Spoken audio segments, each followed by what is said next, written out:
Dans la série Californication, Hank Moody était un écrivain absolument pas crédible, mais ultra divertissant.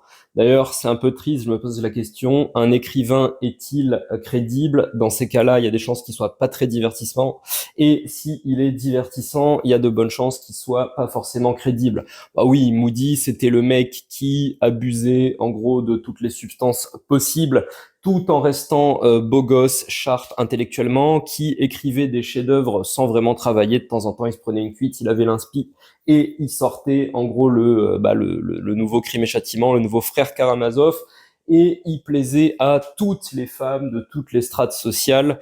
Et d'ailleurs, il y avait cette scène, je crois que c'était dans la première saison, où des amis présentaient à Hank une jolie femme célibataire, successful dans sa carrière, en espérant la caser. Et Hank lui laissait comprendre comme ça qu'il l'avait cernée, qu'il l'avait comprise. Et elle lui dit ah bon, bah alors c'est quoi mon portrait? Et là, elle lui dit cynique, désabusé, lui disait vaut mieux pas qu'on aille vers là. Si si, j'insiste.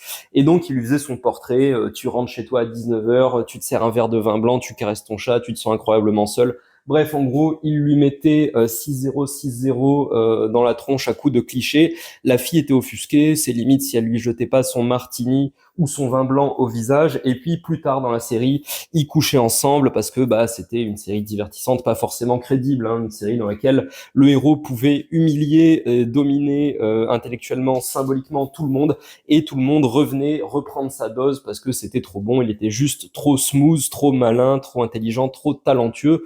Bref, une série rigolote, sans conséquence, d'ailleurs comme beaucoup de séries, c'était bien au début et ça partait vite de plus en plus mal dans un déclin de scénaristes qui savaient plus trop quoi raconter. En tout cas, j'avais trouvé cette scène marquante, j'avais trouvé cette scène intéressante et elle m'est revenue assez récemment quand on m'a envoyé un article clickbait. Un article, on dirait en français putaclic. Alors je peux pas te dire le titre sur YouTube parce que le sujet de l'article était assez sulfureux, contient des mots-clés que je ne peux pas dire sur YouTube. Mais ça m'a fait réfléchir en gros à ce que c'était un bon titre clickbait. Eh bien, un bon titre clickbait, c'est quelque chose qui va encapsuler du sens, justement, qui va faire le portrait d'une situation et d'une situation qui est souvent excitante ou désirable pour le lecteur, hein. Je suis devenu milliardaire sans rien faire, voici mon secret. Typiquement, voilà, il y a la promesse de richesse facile derrière et c'est ce qui fait cliquer et qui fait vendre de la pub. Et on s'est amusé avec des amis sur le groupe de discussion où cet article avait été partagé à essayer de résumer les positions de vie des uns des autres en un titre comme ça, clickbait. Et j'ai trouvé l'exercice particulièrement stimulant et génial pour tout un tas de raisons. Je te donne des exemples, je sais pas, tu peux connaître bien quelqu'un et résumer sa vie par je suis tellement flippé de l'existence que j'ai décidé de ne jamais me réjouir. On connaît peut-être des gens comme ça. Ou alors, je ne présente jamais d'excuses et pourtant, j'ai toujours des amis, voici mes secrets. On connaît peut-être aussi des gens comme ça. Ou alors, dernier exemple, j'aimerais développer ma chaîne YouTube, mais j'ai la flemme de faire du montage et de reposter mes contenus sur d'autres réseaux sociaux. On connaît peut-être des gens comme ça. En tout cas, moi, j'en connais un. L'idée, c'est pas de faire du Hank Moody, c'est pas d'arriver comme ça en société et de défoncer les gens en résumant leur vie en une ou deux phrases cinglantes, même si ça peut être marrant, enfin, je sais pas, à tes risques et périls. Non, l'idée que je trouve particulièrement intéressante là-dedans, c'est déjà de développer son esprit de synthèse. Notre côté émotionnel, animal social, fait qu'on a tendance à, on va dire, considérer la personne dans sa, sinon complexité, en tout cas, d'interaction en interaction, à réétalonner ce qu'on pense, à toujours s'orienter. Alors que il existe peut-être un noyau, une racine, un centre à la psychologie de cette personne, quelque chose d'identifiable à laquelle on peut la résumer et bah déjà ça nous aide à bien créer des personnages, à bien apprendre à synthétiser, mais ça nous aide aussi, là tu l'auras senti, on est plus dans un podcast épais que plume, quoique on retrouve la plume pour écrire des titres, l'idée de pas se faire berner comme ça par des gens qui présentent une façade et qui justement agissent depuis un autre point de vue. L'autre idée particulièrement intéressante derrière, c'est développer son acuité, son regard et cette capacité peut-être aussi à l'auto-évaluation, à l'autocritique. Typiquement, l'exemple que je donnais, j'aimerais que ma chaîne YouTube se développe, mais je fais rien pour.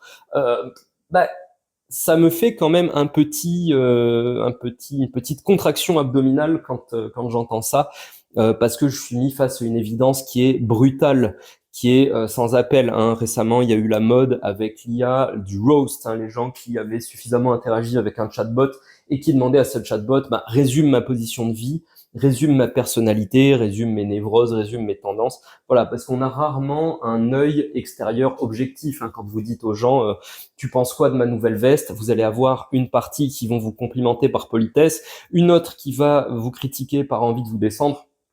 C'est assez rare que la personne se pose vraiment et vous fasse comme ça une évaluation en 5 étapes de votre nouveau manteau. Et c'est pour ça que le roast, ça a autant marché sur l'IA. Donc voilà, je voulais te proposer comme ça cette idée, ce petit exercice, résumer ta position de vie ou celle des gens que tu connais ou après de gens que tu connais de moins en moins en soirée, tu peux t'amuser à ça comme ça. Est-ce que tu peux résumer la position de vie d'une personne en un titre de 2 lignes maximum, un titre un peu percutant, un peu flashy? C'est quoi le design sous-jacent, le pattern, le motif de la vie de cette personne, de sa vision du monde, de son mental? Exercice fun, intéressant et qui t'ouvrira des portes créativement, quel que soit ce que tu fasses, et stratégiquement, parce que ben, généralement c'est pas mal comme ça d'arriver à cerner, comme ça, à profiler les gens avec qui on interagit.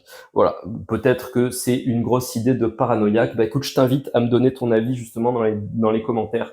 Résumer la vie de quelqu'un en un titre clickbait.